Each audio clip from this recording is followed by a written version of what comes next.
Now, concerns are mounting about the rise in antimicrobial resistance in South Africa. Health experts are warning that drugs used to treat infections are becoming less effective.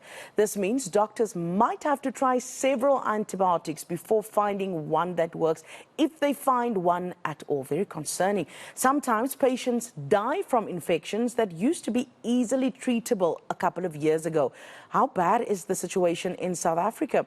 We're joined by Andriette van Jaarsveld, a clinical pharmacy specialist at Mediclinic Southern Africa. Andriette, good morning. Thank you for joining us here on eNCA this morning. Let's start by helping us understand what exactly is antimicrobial resistance.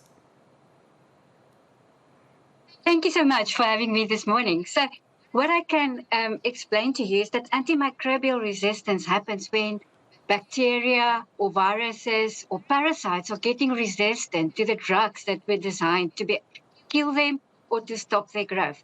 And when this happens, then the drugs that we use to treat them with become ineffective, and it becomes, as you also said earlier, very difficult to treat them. And sometimes we see that it's even impossible to treat patients with this resistant infections. And just how bad is the situation in South Africa at the moment?